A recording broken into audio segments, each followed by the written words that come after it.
Bonsoir à toutes, bonsoir à tous. Bienvenue dans cette nouvelle édition de Frontal. Le Maroc est un pays qui évolue vite et qui se transforme en profondeur sur tous les plans économiques, politiques, social et sociétal. Mais cela, comme dans toute société vivante et vivace, entraîne des polémiques, des controverses. Les gens discutent et parfois même, souvent, se disputent. La société marocaine est profondément attachée à son histoire et à ses traditions, mais elle est également ouverte sur l'extérieur, étant une terre d'accueil de migrants, mais aussi une terre d'émigration. Plusieurs courants traversent cette société, balayant les spectres conservateurs ou modernistes dans leur totalité. Cela crée des dissensions qui sont au final réglées dans la loi ou dans la pratique. La tradition se réconcilie avec la modernité et la dialectique entre conservateurs et progressistes fait avancer les choses par paliers, progressivement, en silence ou à bas bruit, mais dans l'assentiment de tous. Dans cette émission sur la sécularisation de la société marocaine, nous conduirons un débat entre deux intellectuels qui peuvent être rattachés à chacun des deux camps, si on peut appeler ça des camps, et nous essayerons de confronter leurs points de vue. Cheikh Ahmed Assid, bonsoir. Bonsoir, c'est Aziz. Merci d'avoir accepté notre invitation. Marhaba. Vous êtes écrivain, vous êtes aussi militant de droits humains, bien connu sur la scène sociale et sociétale marocaine. Merci d'être avec nous. Docteur Talal Hello, bonsoir. Merci aussi d'avoir accepté notre invitation. Vous êtes aussi connu dans la sphère économique et financière. Vous êtes professeur, vous êtes auditeur charia certifié AOIFI. AOIFI, bon, l'acronyme est en anglais, c'est le principal organisateur dans le monde pour les normes de la finance islamique. C'est bien ça. Exact. Et vous êtes aussi auteur de plusieurs ouvrages sur la finance islamique. Merci à vous d'être avec nous. Alors, on va commencer d'abord par la projection de notre sujet sur la sécularisation ou non de la société marocaine et on démarre notre débat aussitôt après. À tout de suite.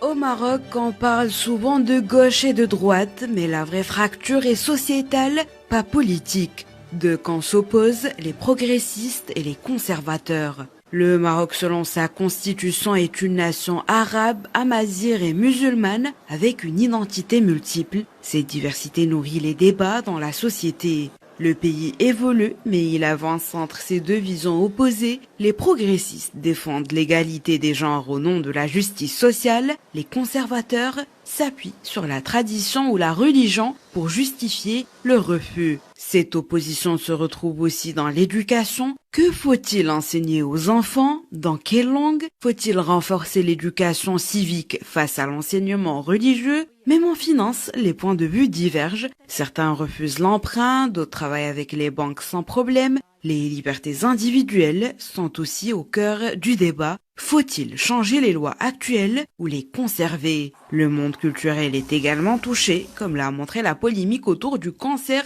d'El Grande Toto. Certains parlent d'art propre, mais que signifie vraiment ce terme? Enfin, les réseaux sociaux divisent aussi. Faut-il limiter l'accès des jeunes à Internet? Ces questions seront débattues sur le plateau de Frontal. Cheikh Ahmed Assid, commentaire sur le sujet? Certes, le Maroc essaye de gérer sa diversité, essaye de maintenir des équilibres internes entre toutes les tendances. Mais ce qui est intéressant, c'est que dans cette phase de l'histoire que nous traversons, il y a de nouvelles questions, de nouveaux paradigmes.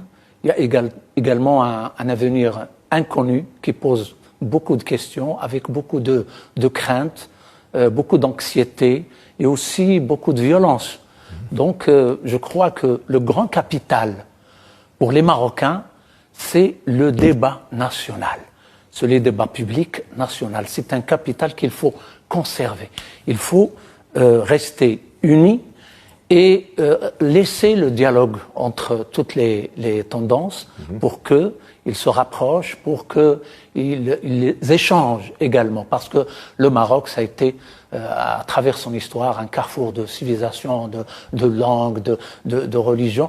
Et c'est à travers ce dialogue-là que le Maroc a su consolider sa cohésion sociale jusqu'à présent. De la discussion, j'ai la lumière, disaient les anciens. Absolument. On peut résumer votre propos.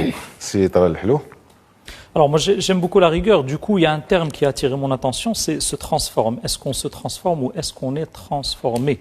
C'est-à-dire par exemple on a parlé de l'immigration, d'un point de vue libéral, il n'y a aucun problème à ce que toutes les cultures se mixent, à ce qu'il y ait une déculturation, ça ne pose pas de problème. Mais en réalité les conséquences sont là, on les remarque, on a un certain nombre de phénomènes qui sont liés à cela, comme la violence dans certains quartiers, la diffusion de drogue, parfois des églises clandestines qui posent problème, et aussi la question qui a été évoquée de progressisme.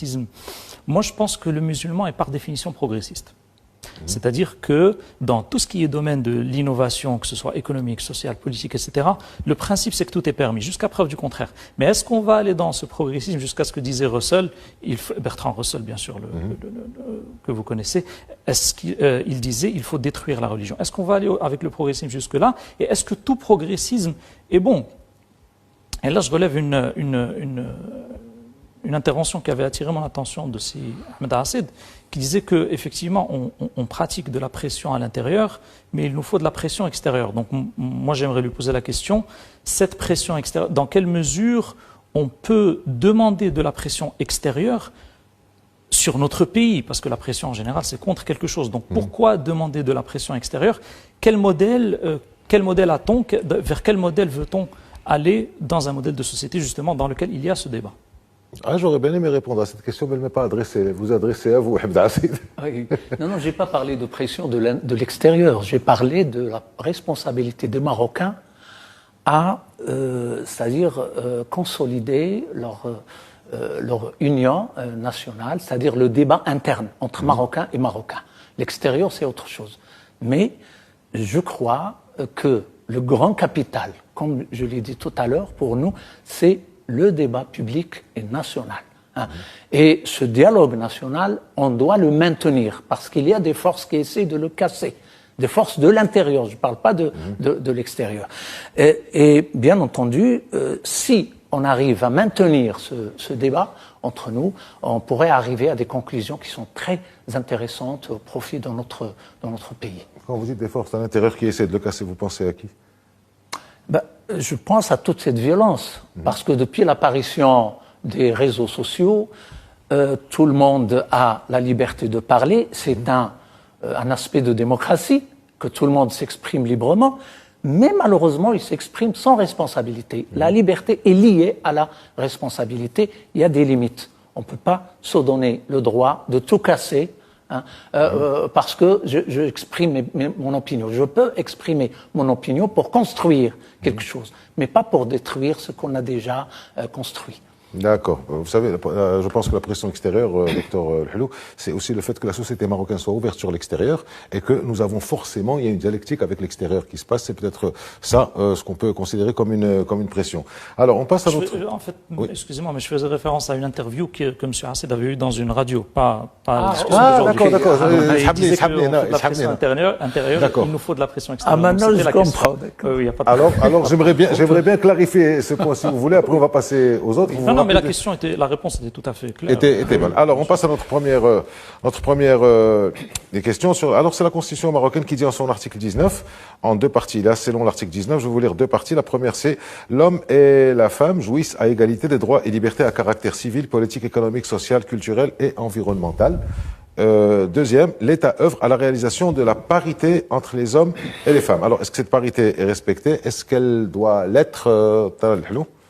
Écoutez, on a un principe en islam, c'est le hadith du prophète sallallahu alayhi wa sallam, Nisa ou shaqa'iq rijal. Maintenant, la question, c'est est-ce que cette égalité est totale, est absolue? Bien sûr que non. On a des choses dans la Constitution, dans la loi, qui limitent cette égalité, comme par exemple le congé parental, la pension, le nafaqa, le mut'a, des choses comme ça qui font que de toutes les manières, il n'y a pas une égalité totale. Elle est donc cadrée. Par exemple, on n'a pas à vendre à un musulman de l'alcool. Les musulmans, selon le code des obligations et des contrats, ne peuvent pas faire un prêt à intérêt entre eux. Donc pour être un petit peu clair, il faut se poser la question sur quel référentiel on est quand on a cette demande d'égalité. On a des institutions capitalistes internationales qui veulent plus de production, qui veulent plus de consommation. Et pour eux, le fait de faire sortir la femme sur la sphère publique et professionnelle est nécessaire, comme disait Rockefeller, pour avoir plus de taxes, entre autres, mais aujourd'hui pour avoir plus de crédit, pour avoir plus de consommation, etc. Qu'est-ce que ça nous donne? Eh bien, ça nous donne des taux de divorce qui explosent, et là, ce sont les statistiques qui parlent. On a des taux de célibat qui explosent, on passe de 42% en 2011 à 70% en 2019, 8 millions de célibataires, et en pratique, la femme, en réalité, elle est épuisée parce qu'elle a beaucoup de pression dans cette égalité. Non seulement elle doit jouer le rôle de l'homme, en plus de cela, elle doit être jolie comme dans les affiches publicitaires, ça doit être une bonne ménagère, ça doit être une très bonne épouse, ça doit être une femme efficace au travail avec le leadership qu'il faut, ça doit être une très bonne maman. Aussi pour l'homme, donc ça fait qu'en réalité, il y a une explosion interne. Et ça rend beaucoup de tension dans les foyers. C'est pour ça qu'on a une étude de Stevenson de l'Université de Michigan en 2008 qui montre que, avec l'augmentation de l'égalité homme-femme, le bonheur des femmes diminue. C'est-à-dire que les femmes sont de moins en moins heureuses depuis les années 70. Et donc, pour rester dans le cadre des études scientifiques, on se pose la question. Est-ce que cette égalité est réelle d'un point de vue chimique et biologique? Non. Les neurosciences ont montré que les interactions, les hormones qu'on sécrète sont différentes et l'impact des hormones sur le cerveau et même la formation du cerveau est différente. Donc l'homme, par exemple, sécrète 17 fois plus de testostérone. L'hormone du risque, l'hormone du désir, l'hormone de la musculature, ça a des implications. Donc, est-ce qu'on veut une égalité absolue où on aura autant de femmes que d'hommes dans les prisons, dans les travaux pénibles, dans les travaux dangereux, dans le crime? Non, on a une réponse du Coran. ولا تتمنوا ما فضل الله به بعضكم على بعض للرجال نصيب مما كسبوا وللنساء نصيب مما اكتسبوا وللنساء نصيب مما اكتسبن. Donc ليس الذكر كالأنثى, on a deux versets. Et c'est là où on pose la question, quel est notre référentiel? Qu'est-ce qui va nous cadrer? Est-ce qu'on va être dans les constantes que vous avez mentionnées dans l'article 19 de la Constitution, c'est-à-dire que tous les règlements internationaux, etc., que le Maroc a signés, sont cadrés à la fin par les constantes de la nation? Ou bien on va être dans ce que disait Nietzsche, le prophète de la postmodernité, qui disait il faut une rupture avec les traditions millénaires. Abdullah al-Aroui le répétait aussi, parce que c'était un grand adepte de Nietzsche, désacralisant, je cite Nietzsche encore, la vertu, la raison, la justice, la pitié. Donc ce qui est bon, c'est ce qui est fort, c'est ce qui survit. Et là, j'aurais une question, notamment dans le cadre de la modernité, c'est l'une des égalitaristes les plus connues, Simone de Beauvoir, disait « Tant que le mythe de la famille et de la maternité subsiste, la femme ne sera pas libérée ». Est-ce que vous êtes d'accord, par exemple, avec ce genre de propos de Simone de Beauvoir? Alors, ça c'est votre référentiel, vous êtes parti sur votre référentiel, et j'en retiens globalement, si je devais résumer les choses, synthétiser les choses, que le bonheur de la femme est inversement proportionnel à l'égalité qu'elle peut avoir avec l'homme. C'est bien. C'est pas moi, c'est les études de l'Université de Michigan. Bon, oui, disons que je peux synthétiser globalement votre propos sur ça, si Ahmed Asrid. Je crois qu'il ne faut pas justifier la discrimination. Il ne faut pas faire beaucoup d'efforts pour justifier des idées discriminatoires. L'égalité, aujourd'hui, c'est l'une des valeurs les plus recherchées à travers le monde entier, dans toutes les sociétés. Tout le monde rêve de cette égalité, c'est-à-dire les gens sont contre la discrimination. Sont contre être lésés dans leurs droits ou se sentir inférieurs aux autres, que ce soit des hommes ou des femmes. Alors, l'article 19. L'article 19, c'est le fruit de longues années de militantisme et de travail institutionnel. On n'est pas arrivé à l'article 19 comme ça. D'abord, il y a eu 2004. Et le Code de la famille, c'était pour la première fois une grande avancée vers l'égalité des sexes dans notre pays. Et 2004 a facilité, c'est-à-dire la rédaction de l'article 19 en 2011. L'article 19, c'est l'égalité entre les femmes et les hommes dans les droits économiques, sociaux, politiques, culturels et environnementaux. C'est important. Pour nous, c'est un grand acquis. Et la parité également. Bien entendu, la parité, ce n'est pas l'égalité, mais c'est un moyen. Parce que vous avez posé une question intéressante. Est-ce que c'est nécessaire de faire cette parité, de la réaliser? Je crois que oui. Parce que la parité facilite, c'est-à-dire l'évolution de la pensée citoyenne, surtout chez les hommes. Quand on voit des femmes dans un conseil, un grand nombre de femmes, presque 40%, 45%, 50%, ça change un peu les mentalités des hommes, qui sont un peu très archaïques. Je parle du Maroc. Et en même temps, ça permet à la femme de montrer sa c'est-à-dire ses capacités, hein, sa compétence. Hein. Par exemple, si on prend un parti politique et que dans le bureau, il n'y a que des hommes, et dans la commission centrale, il n'y a que des hommes, par exemple, comment est-ce qu'on peut découvrir les grandes compétences de femmes dans ce parti politique? Impossible. Il faut leur donner l'occasion pour qu'ils travaillent au sein du parti, pour qu'ils produisent des idées politiques, pour qu'ils participent au débat, pour qu'ils président des chantiers. Hein. Donc la parité elle est importante sur ces deux niveaux. Mais excusez-moi, Ahmed Assid, ce que nous dit docteur El-Helou, c'est que physiquement, il a parlé de testostérone, il a parlé d'un certain nombre de choses. Physiquement, je vous vois sourire. Pourquoi? Je dis que physiquement, la femme n'est pas l'égale de l'homme. Parce qu'il ne s'agit pas parce qu'il s'agit pas du côté physiologique. L'être humain, c'est une raison, c'est une personnalité, c'est aussi des sentiments et c'est aussi une action. Hein, d'accord? Donc, aujourd'hui, les filles au baccalauréat ont 67% de résultats. Et 33% pour les garçons. Mais ça disparaît, ça s'évapore entre-temps dans le travail. Absolument, parce qu'on regarde toujours la femme à travers ces clichés, hein, qu'elle n'a pas les muscles de l'homme, qu'elle n'a pas les mêmes... Non, je crois que le concept d'égalité a été, c'est-à-dire pendant les 2 derniers siècles, a été forgé de manière philosophique pour le respect de l'être humain. La femme est un citoyen à part entier. Et on ne peut pas la sous-estimer sous prétexte qu'il y a un texte religieux ou bien sous prétexte qu'il a un problème... C'est ce qu'il a demandé, les références, ça c'est important, sur lesquelles on parle. Oui, quelles sont les références? Il a posé une question intéressante. Eh bien, je crois que dans la Constitution, il y a le référentiel. Le Maroc a choisi de ne plus revenir en arrière et de ne pas rester figé dans le moment présent et d'aller vers l'avenir. Mais comment aller vers l'avenir?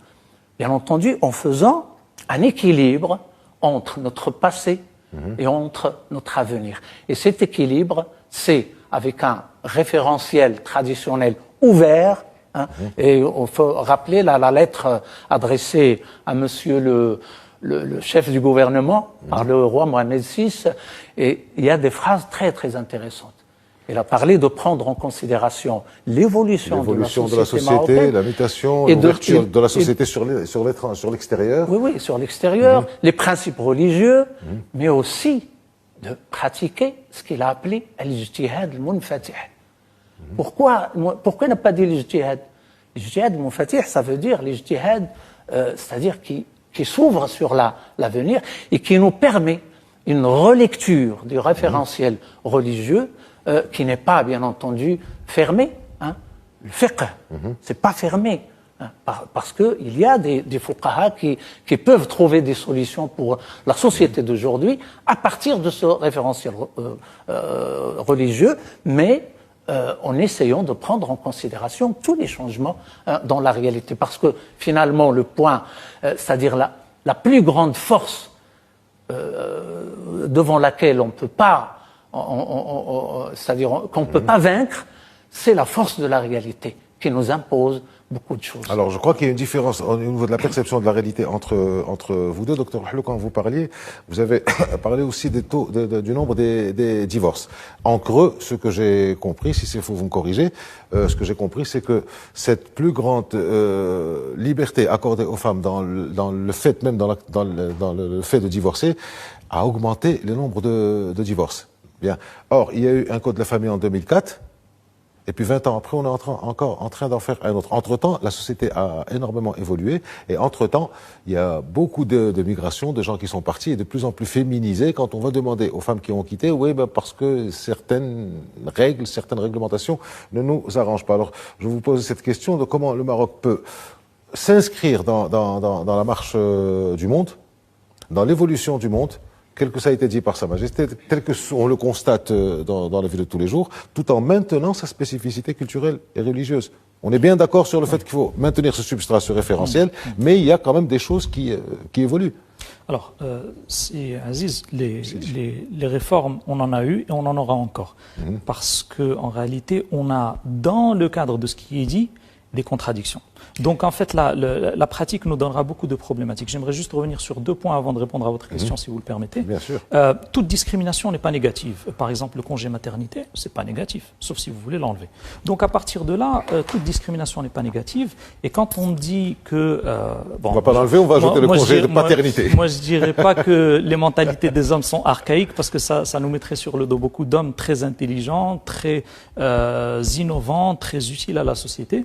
Donc les mentalités, ça c'est quelque chose qui est assez subjectif en termes de jugement, mais la raison par contre c'est quelque chose d'un peu plus objectif. Quand on dit que 66% des filles ont le bac avec des meilleurs résultats, ça c'est une question qui revient beaucoup dans les débats avec les modernistes. En fait, ce qui fait que les filles ont beaucoup plus de bons résultats que les garçons, c'est que les filles sont encore plus dans cette tradition que les garçons. On ne laisse pas la fille sortir le soir faire ce qu'elle veut, on laisse le garçon sortir le soir faire ce qu'il veut. La fille, ça a beaucoup plus que le garçon. Donc on a donné beaucoup plus de liberté. Et là, on pourrait dire que c'est une sorte de patriarcat déplacé aux garçons que la fille. Donc le garçon a beaucoup plus de latitude. Excusez-moi, je vous interromps là-dessus. La fille n'a plus besoin de sortir physiquement pour être dehors. Elle a Internet devant elle. Oui, parfois même, elle peut faire des choses sur Internet qu'elle ne ferait pas dehors. On est d'accord, mais toute chose égale par ailleurs, quand on a la possibilité de fréquenter d'autres personnes à l'extérieur physiquement, de faire d'autres activités alors qu'on devrait être en train d'étudier, eh bien la probabilité d'échouer est plus grande. Ça, c'est une question de temps. Alors maintenant, pour répondre à votre question qui est très intéressante, le Maroc, est-ce qu'il va s'inscrire dans une marche? Déjà, moi je pose la question encore dans un cadre de rigueur, est-ce que c'est une marche ou c'est un diktat? C'est-à-dire, et on marche vers quoi? Le progrès, d'une manière générale, est-ce qu'il est toujours bon? Non, on peut avoir un progrès de cellules cancéreuses dans le corps, c'est pas un progrès qui est bon. Donc tout progrès n'est pas bon. Je donne un exemple qui est très révélateur de l'état des sociétés occidentales qui sont souvent apportées comme modèle, le suicide. Le suicide, les taux de suicide les plus élevés dans le monde, ils sont où? Ils sont pas dans les pays musulmans. Ils sont au Japon, ils sont en Corée du Sud, dans les pays scandinaves. Et le meilleur indicateur d'un état de mal-être social, c'est ça. Aux États-Unis, la vente des antidépresseurs a été multipliée par 7 depuis les années 2000. Cela étant, on n'a pas tout à fait les chiffres en Afrique d'une manière générale sur les suicides, parce que ça reste quelque chose qui est... Non, le suicide, c'est quelque chose qui est cadré par la police. Donc, en réalité, ça, c'est quelque chose, on a des rapports, des médecins légistes, etc. Donc, c'est des choses qui sont relativement cadrées. Maintenant, ce XXe siècle, vers lequel on est arrivé, je rappelle que le XXe siècle, c'est le siècle qui a été le plus sanguinaire pour l'histoire de l'humanité. On a eu la Première Guerre mondiale, la Deuxième Guerre mondiale, le plus grand nombre de victimes, et on doit lire pour comprendre un petit peu cette inscription dans le cadre international, elle vient d'où? C'est pas une volonté émancipée. On a des dictates. Je vous encourage à consulter le livre de John Perkins, Confessions of an Economic Hitman, d'un assassin financier. Il montre comment, en collaboration avec les plus grandes puissances et leurs départements d'État étrangers, avec les institutions internationales, on dicte un certain nombre de dictates aux pays qui sont dans une situation un peu plus faible. Et donc, aujourd'hui, la question à se poser, c'est est-ce que les gens, au Maroc, on a un musée national de la résistance. Les gens sont morts. Les gens ont lutté contre le colonialisme, qui avait justement ce genre de projet. Et ils ont sacrifié leur vie, leur avenir, leur famille, etc. Est-ce qu'ils ont fait cela pour qu'on vienne ensuite continuer le projet colonial que lui a porté, ou bien est-ce qu'ils ont fait cela pour, à la fin, après 100 ans, avoir la possibilité de légaliser la prostitution ou le LGBTisme ou des sex shops à chaque coin de rue? Donc c'est quelque chose... Il y a le juste milieu. Une question. Il y a le juste milieu. Le juste milieu, on va y venir parce que ça dépend du référentiel. Et justement, on doit sortir de ce référentiel passéiste qui se base sur la modernité. La modernité aujourd'hui est dépassée. C'est un référentiel du XVIIIe siècle. C'est le référentiel passéiste qu'est la modernité. Je vais vous dire pourquoi. Parce que la modernité, c'est un courant philosophique qui est cadré à partir de la fin du XVIIIe siècle et qui s'arrête au XXe siècle. À partir de là, on a d'abord un événement majeur aujourd'hui qui montre que ces messages de la modernité sont des messages creux. Gaza nous montre, on a un génocide. Tout ce qui est droits de l'homme, droits humains, droits universels, droits de la femme, droits de l'enfant, les enfants sont déchirées, déchiquetées, les femmes sont déchirées, déchiquetées, et les institutions internationales qui sont censées porter ce message des valeurs des droits de l'homme universels sont incapables de faire quoi que ce soit. Ce n'est pas parce qu'une partie du monde a failli, docteur non, que nous allons remettre en cause. C'est pas a failli, c'est que quand il s'agissait de condamner un État, on le soutient militairement et via les avions espions et via un certain nombre de choses. Alors, on donc, et aussi, je termine oui. si vous le permettez, on a aussi des exemples de cette modernité où la Suède, par exemple, teste ses avions en pré-vente en Afghanistan, sur les civils. Donc on doit faire un petit peu d'épistémologie et se poser la question, c'est constante. On va spécifier cette modernité par ces constantes. Est-ce qu'on va rester dans un relativisme matérialiste? Par exemple, aujourd'hui, dans un cadre de société matérialiste, les personnes de troisième âge sont des personnes qui ne produisent plus. On les met dans une sorte de parking, de maison de retraite. Ça, c'est contraire à nos valeurs. Donc, à partir de là, j'aurais une question, c'est justement dans ce cadre-là, c'est que dans l'une de ses interviews bien connues, il disait que on pouvait le considérer comme l'indigne, c'est-à-dire hors de la religion. Mais la question, c'est que dans nos constantes, on a l'islam, l'article 3 de la Constitution, et le malikisme. Est-ce qu'il est d'accord avec ces constantes? Est-ce qu'il est d'accord, par exemple, quand on a une directive qui sort dans les articles de presse, la Banque mondiale recommande au Maroc de faire plus d'égalité. La Banque mondiale demande au Maroc d'intégrer des choses de la théorie du genre. La Banque mondiale qui diffuse dans son site web officiel deux référentiels différents, on va laisser répondre. Le fait que les relations sodomites augmentent la croissance. On va le laisser répondre, allez-y. Merci. Alors j'aimerais rebondir sur deux... Il y a eu des questions directes. Oui, deux idées. Globalement sur le référentiel. Ok, voilà. Allons-y. Alors avant le référentiel, j'aimerais rebondir sur deux idées de Selhalou. La première, celle de la mentalité masculine. Pour bien clarifier les choses, les hommes marocains croient que leurs privilèges dans le référentiel traditionnel religieux sont des droits. Alors que non, ce ne sont pas des droits, ce sont des privilèges. Et ils doivent, bien entendu, accepter que ces privilèges ne pourront plus continuer pour les droits des femmes et pour les intérêts des enfants.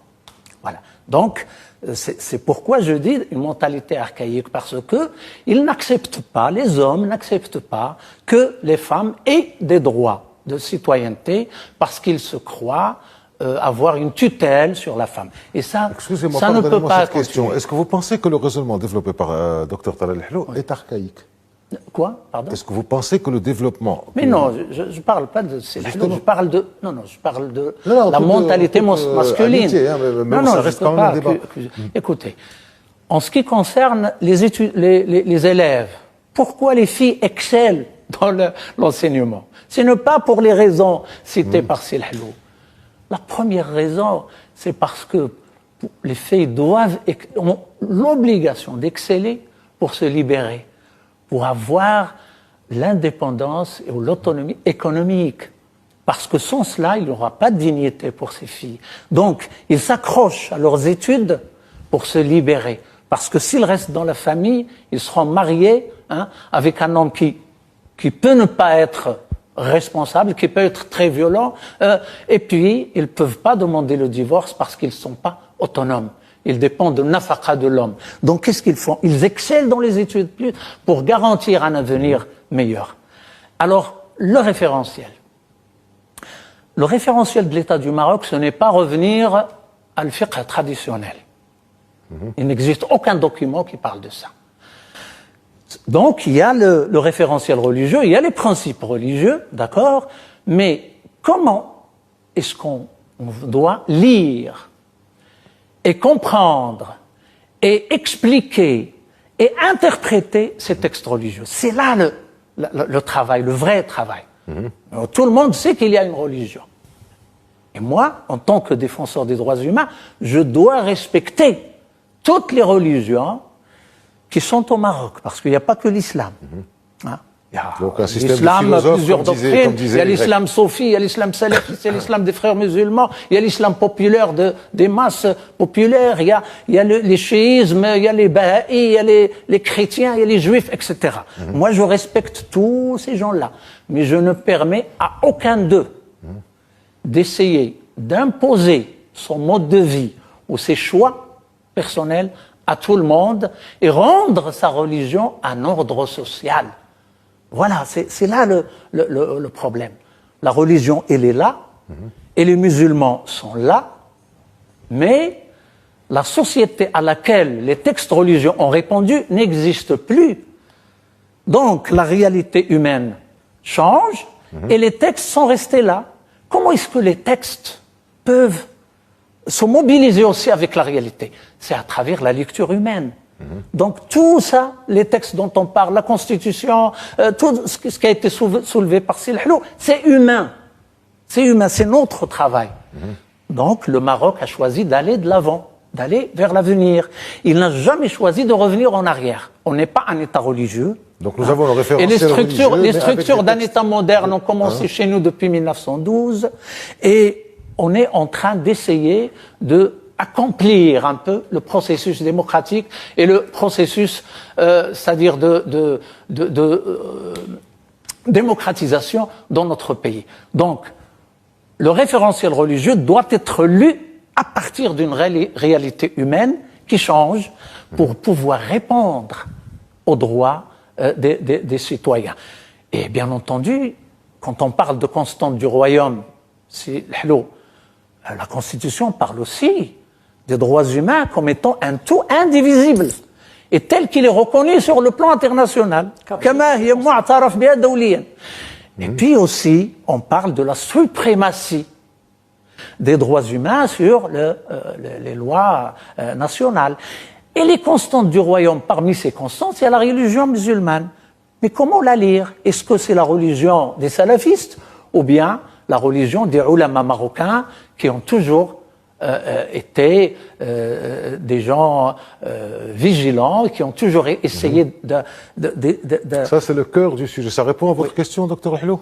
En partie, je pourrais revenir sur ça. Oui, c'est-à-dire qui ont toujours fait cette adaptation des textes avec la réalité. Et les ijtihadat des ulama de Sousse est un modèle. Moi, j'ai entendu des conservateurs parler pendant les 2 ans de débat sur la Moudouana et dire on refait ceci, on n'accepte pas cela, il y aura la guerre civile si on fait ça, alors que tout ce qu'ils rejettent, il a déjà été accepté par les ulama de Sousse et par Ibn Ardon aussi au nord. Donc, on a des exemples à suivre à l'intérieur. Mais moi, sincèrement, je le dis à Silhlou, je préfère qu'on discute de nos problèmes à l'intérieur, sans parler des forces extérieures. Pourquoi? Parce qu'on connaît tous l'Occident, on connaît tous les colons, on connaît tout le passé du colonialisme. Mais il ne faut pas trop axer sur la théorie du complot, parce que ça nous empêche de voir clair à l'intérieur. Il faut absolument essayer d'accomplir notre processus démocratique à l'intérieur, à travers le débat, à travers l'échange. Pourquoi? Pour qu'on soit fort, pour affronter les défis de l'extérieur, pour être un pays solide qui peut résister aux défis de l'extérieur, il faut qu'on soit démocratique. C'est bon, Ahmed Assid. Alors, vous voulez réagir à ça rapidement parce qu'il reste 10 minutes, hein, ça passe très vite. Ah, déjà. Oui, donc, rapidement, la question c'est... moi, ça m'interpelle. Les structures de l'État moderne ont commencé en 1912, donc ça consolide ma conviction que cette modernité est importée, est imposée plutôt par le colonialisme, parce qu'en 2012, on a le protectorat. Maintenant, respecter... On a choisi de la garder. Après l'indépendance, on a choisi... C'est là où on dit, est-ce qu'on a des dictats financiers internationaux ou pas? Parce qu'à partir de là, je pense que je l'ai démontré, mais on va revenir dessus aussi, les mots ont un sens quand on dit la religion. C'est pas parce qu'on a une divergence sur un point secondaire dans la religion que tous les avis se valent. On a des choses qui s'appellent ijma' en islam. On a des choses qui s'appellent ijma' et on a des choses qui sont sujets de divergence. Il n'y a pas de problème. Les questions de divergence, elles sont traitées dans un cadre scientifique, pas par vous et moi ou le CAC, elles sont traitées dans un cadre scientifique. C'est-à-dire que quand vous avez besoin d'un médecin, vous allez chez quelqu'un qui a la reconnaissance des pairs. Si vous faites un doctorat, vous voulez publier un article, vous allez chez des professeurs qui ont la reconnaissance des pairs. Quelqu'un qui n'a pas la reconnaissance des pairs n'est pas qualifié pour discuter de ces questions jurisprudentielles.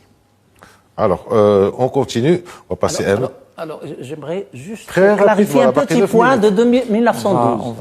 Silhlou ne doit pas oublier que c'est le roi, c'est le sultan de Maroc qui a signé le protectorat, et dans le protectorat, il y a la pacification des tribus révoltées par l'armée française, mais il y a aussi l'instauration des institutions modernes au Maroc. Ça veut dire que c'était par une volonté de la monarchie, marocaine. Là, ça, et c'était en toute la 1900, bourgeoisie, ça, c'est pas attendez, vraiment le et toute sujet. la bourgeoisie, C'était en toute la 1900. bourgeoisie Non, c'est urbaine. important, c'est parce qu'il y a eu une acceptation, et moi c'est ce que je disais en 1980-90, mais maintenant il y a Même une toute la bourgeoisie urbaine, toute la bourgeoisie urbaine était alliée du résident général, du premier résident général, pour moderniser le Maroc. À Fès, à Salé, à Rabat, à Marrakech. D'ailleurs, on le voit même maintenant, dans la société actuelle, nous sommes en 2025, la frange, encore une fois conservatrice, est la frange qui a envie de Non, faire... on a dit le musulman est progressiste par essence. Non. Comme ça, le musulman est progressiste par essence.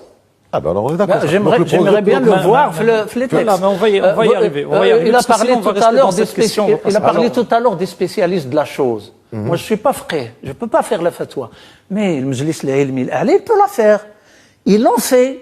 Alors, Et pourquoi ça a été rejeté? On avance. Pourquoi qu'on avance. Alors, je voudrais passer sur cette grande polémique qu'il y a eu dernièrement. Il y a eu plusieurs questions, je vais en sauter une ou deux, mais il y a eu une grande polémique dernièrement sur les festivals, la politique festivalière, tout ce qui est la scène, tout ce qui est la festivité, le divertissement. Et il y a eu une grande polémique en ce qui concerne l'immense, gigantesque, le record concert de Le Grand des Toto avec ses 350 000 personnes. Quel est votre avis sur cette polémique et sur cette prestation, docteur El Helou? Essayez de ne pas dépasser 2 minutes et on essaie d'avancer. Même chose pour vous, Ahmed Assid. Écoutez, Platon considérait que dans la ville idéale, il n'y a... Platon, Mathieu Grand des Toto. Mais on parle des normes et des règles. Après, ça s'applique au sol. Après, le fora, il n'y a pas de problème. Platon considérait que dans sa cité idéale, dans la République, qu'il n'y avait pas d'artistes et de poètes. On n'ira pas jusque-là. Mais la question de l'art, c'est une question qui, justement, implique les éléments du beau et du subjectif. Est-ce que toutes les formes d'art sont acceptables? Est-ce qu'on n'a pas de halal haram dans l'art? Ça n'existe pas. C'est un secteur qui est préservé, privilégié, on peut dire ce qu'on veut. Il y a des artistes qui ont été condamnés par la justice partout dans le monde parce qu'ils ont franchi des limites. Donc il y a des formes d'art qui parlent beaucoup plus aux Marocains que de recevoir une artiste qui vient une chanteuse qui vient d'un autre pays en train de se déhancher son postérieur devant des jeunes hommes de 14 ans qui ont toute la testostérone nécessaire pour comprendre exactement ce qui se passe devant eux. Mais ça, il le voit dans les télés, docteur Helou. Il le voit sur Internet, il le voit partout. Il y a une différence entre quelque chose à laquelle on arrive de manière officieuse et quelque chose à laquelle qu'on organise de manière officieuse. C'est le temps, Diana. Donc ces jeunes-là ont toute la testostérone nécessaire pour comprendre ce qui se passe devant eux, mais on va leur dire vous allez attendre 20 ans pour vous marier. Mais pourquoi Parce que l'âge du mariage de l'homme a reculé à 32 ans. Pourquoi laisser un jeune garçon ou une jeune fille décider de ses études? Je veux faire médecine, je veux faire droit, je veux rien faire, je veux faire études ceci ou études cela, mais dans les goûts, on va lui imposer un goût. C'est ça le problème. Non, on n'impose pas les goûts. Le goût, c'est subjectif. On ne peut pas imposer un goût. Mais c'est ça. Regarde pas ça, regarde ça. Personne n'a ni le droit, ni le pouvoir d'imposer les goûts parce que les goûts ne se discutent pas. Comme la croyance et comme la foi religieuse. On n'impose pas une religion aux gens. Comme on n'impose pas le goût. Alors, en ce qui concerne les festivals de la musique... Vous terminez. Mais sachant qu'il reste 7 minutes, je vous le dis. Oui, mais le temps de parole est déséquilibré. Il y a le code pénal aussi. Si. Donc, du coup, la vraie question, c'est est-ce qu'on a une politique culturelle ou bien on est dans un fascisme déculturant, c'est-à-dire qu'on a une culture universelle qui a été, comme l'a dit le philosophe Marcus de l'école de Francfort, qui a été phagocyté par le capitalisme et qui s'impose. Pourquoi? Parce qu'aujourd'hui, le critère c'est quoi? Le critère, c'est quoi? C'est la rentabilité. Je peux pas vous laisser dire, c'est la rentabilité. Il y a eu les Gnawa une semaine avant, à Souera, il y a eu Jazz à Casa, il y a les festivals de musique sacrée à Fès, c'est ce que vous voulez. C'est pour ça que je vous dis que quand le rap est vulgaire et qu'il promeut des choses comme la drogue ou le crime à partir du moment où il est rentable, il n'y a pas de problème dans la vision capitaliste. Maintenant, on a des dizaines d'organisations au Maroc qui luttent contre la drogue et qui luttent contre le trafic de drogue. Et on dépense énormément de montants. Donc, et demander aux gens du House qui faisaient leur manifestation en même temps que ce festival parce qu'ils étaient encore sous détente 2 ans après. La question que j'ai, c'est d'un point de vue du paradigme. On veut la liberté d'expression. Pourquoi l'imam, quand il dénonce des déviances religieuses, on le démet de ses fonctions? Au final, la liberté d'expression. Un festival, il sort. Où est la liberté d'expression? On nage en pleine contradiction. Et c'est pour ça que... Ça, il faut que ce soit déjà... Non, il faut que ce soit établi, parce que, en général, ils savent ce qu'ils disent. Maintenant, la question, c'est est-ce qu'on va importer l'Europe telle que l'a dit Taha Hussein, on doit être européen avec tout ce que ça implique de bon ou de mauvais, ou là, on va garder nos constantes qui sont justement les spécificités qui sont énoncées dans l'article 19 de la Constitution. Là, on va laisser le darwinisme culturel, c'est-à-dire la culture de celui qui a le plus d'argent, le plus fort, va s'imposer comme Hollywood. tout simplement. C'est pas la culture, c'est pas une question d'argent. Là, personnellement, Aujourd'hui, les films les plus diffusés dans le monde viennent d'où? Si vous permettez... Non, dites-moi, répondez-moi. Ça peut être Hollywood, ça peut être Bollywood. La ça majorité... peut être Hollywood, ça peut être Bollywood. Non, Bollywood, c'est marginal, c'est un Et ouais, là, c'est Bollywood. Là, moi, je parle des box-office. Alors, si vous le permettez, c'est Aziz. On ne peut pas imposer aux artistes... Personne n'impose. Hein. On ne peut pas imposer aux artistes 5 minutes. le critère halal-haram. Ça n'existe pas dans le domaine de l'art. Il n'y a pas halal-haram. Et puis halal-haram, c'est individuel. Ça concerne la personne, c'est-à-dire quelqu'un qui est croyant et qui croit que le vin est haram, il ne le boit pas. Il est libre. Et moi, je le soutiens. Mais il n'a pas le droit d'imposer ses choix aux autres. Alors, le côté art, c'est liberté pure. Hein? On ne peut pas créer si on n'est pas libre. Il faut avoir l'esprit ouvert, libre, ouvert sur toute l'humanité, ouvert sur toutes les composantes du pays pour être un bon artiste. Alors, si aujourd'hui, on a des phénomènes qu'on n'apprécie pas, je peux être d'accord avec Selhlou, un genre musical... Oui, je peux être d'accord avec lui en ce qui concerne un genre musical qui ne me plaît pas. Mais je ne peux pas me permettre de dire que tous ces jeunes-là qui l'écoutent sont égarés parce que j'appartiens à une autre génération. Et nous aussi, quand on était jeunes, on aimait des choses que les grands refusaient ou rejetaient. Donc c'est comme ça. Mais il faut rappeler une chose, c'est l'éducation. Dans la famille et à l'école, il faut absolument, et ça on l'a raté, et je le dis à haute voix, on l'a raté depuis 1956, quand on a exclu les arts de l'école marocaine. Parce qu'il y avait des gens qui se croyaient sages, très, c'est-à-dire فاهمين بزاف, et qui ont dit هاد الفنون لهو وعبث. Alors aujourd'hui, il y a une société analphabète dans le domaine de l'art. Il faut une éducation artistique équilibrée si vous voulez que les jeunes aient un goût pour choisir un art qui est, c'est-à-dire de la qualité qu'on espère. Bien entendu, les festivals, c'est important. La culture des Marocains, c'est une culture de la gaieté, c'est une culture de la joie. Hein. On a grandi dans la danse et dans la chanson, dans notre milieu familial, et on a pratiqué toutes sortes d'arts traditionnels chez nous, dans notre village natal, avant de venir au milieu urbain. Donc, on ne peut pas entendre aujourd'hui parler de halal haram dans l'art parce qu'il n'y a pas halal. Et puis je rappelle que le deuxième siècle de l'Hégire et le troisième siècle de l'Hégire, c'était l'art de la musique et de la danse et du chant et de la poésie, même on peut dire érotique. Hein. Ça a été chanté. Vous pouvez voir le livre Al-Aghani de Abel Faraj. En matière d'érotisme, on a ça dans notre culture contemporaine aussi. Donc dans voilà, il n'y a rien. On va pas les citer tous. Voilà. Donc à mon sens, il faut éduquer. Alors, parce que il faut qu'il y ait l'art à l'école, le théâtre, la musique. 2 minutes pour conclure pour Dr. La danse, etc. L'art, quand il transgresse les règles juridiques et légales, ne peut pas être accepté. Pour conclure, moi je dirais que je recommanderais un livre très intéressant. C'est le livre de Hans Hermann Hoppe qui s'intitule « La démocratie, cette divinité qui a échoué ».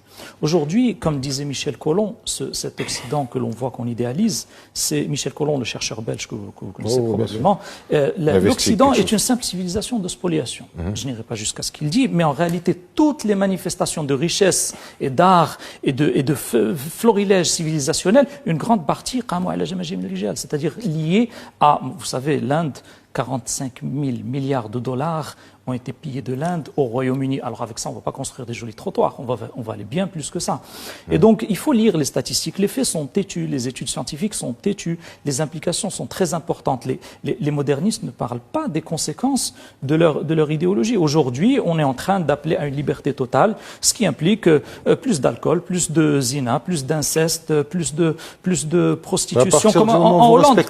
C'est ça. La loi peut rendre légale la prostitution. En Hollande, c'est légal. Vous passez, il y a des vitrines doctrine, il y a des femmes, vous payez, il n'y a pas Ça de les problème. regarde. Donc à partir Ça de les là, concerne, ça. c'est une transformation de l'intérieur par des chevaux de Troie. Et on est dans un cadre néocolonial où on véhicule des valeurs universelles. Et ce que j'ai envie de dire, c'est que souvent on entend cette question de taqlid qui est mauvaise, mais les gens qui défendent le concept des droits universels n'ont jamais critiqué ce corpus. Est-ce que ce corpus est idéal?